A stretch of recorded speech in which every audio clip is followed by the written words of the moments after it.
കനിവ് തേടി എന്ന ഷോർട്ട് ഫിലിമിന്റെ ആദ്യ പ്രദർശനവും അഭിനയിച്ചവർക്കും ഡബ്ബിംഗ് ആർട്ടിസ്റ്റുകൾക്കും വിവിധ കലാസാമൂഹിക രംഗത്തെ 6 വിശിഷ്ട വ്യക്തികൾക്കുള്ള ആദരവും നൽകി.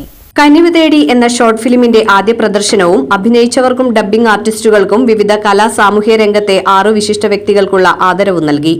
കൊടുങ്ങല്ലൂർ മർച്ചന്റ് അസോസിയേഷൻ ഹാളിൽ നടന്ന പരിപാടി പ്രശസ്ത സീരിയൽ സിനിമാ താരം ഇഷാനി മതിലകം ഉദ്ഘാടനം ചെയ്തു.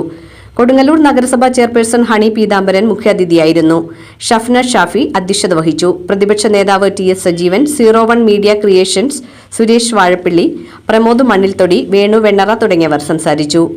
ലിജീഷ് അണക്കത്തിൽ സ്വാഗതവും ഷീല ബെനഡിക്റ്റ് നന്ദിയും പറഞ്ഞു. കനിവ് തേടി എന്ന ഈ ഷോർട്ട് ഫിലിം സംവിധാനം, കഥ, തിരക്കഥ, സംഭാഷണം ചെയ്തിരിക്കുന്നത് ഡാൻസറും മേക്കപ്പ് ആർട്ടിസ്റ്റും ആക്ടറുമായ ട്രാൻസ്ജെൻഡർ ഷഫ്ന ഷാഫിയാണ്.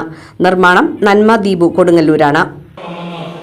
ഇന്നൊരു ചുറ്റിടുമ്പോൾ നമുക്ക് ഇതിൽ കാണാൻ പറ്റുന്ന നിലയിലേക്ക് ഉയർത്തപ്പെട്ട ആ മഹത്തായ ഹ്രസ്വചിത്രം വലിയ ചിത്രമായി ഉയർത്താനും വലിയ ചിത്രമായി ഉയരുമ്പോൾ അതോടൊപ്പം തന്നെ തന്റെ പ്രശസ്തിയും ഈ നമ്മുടെ കൊച്ചു കേരളത്തിൽ അങ്ങോളം ഇങ്ങോളം എത്തിച്ചേരുന്നതിന് വേണ്ടി പ്രിയപ്പെട്ട ഷഫനക്കും അണിയറ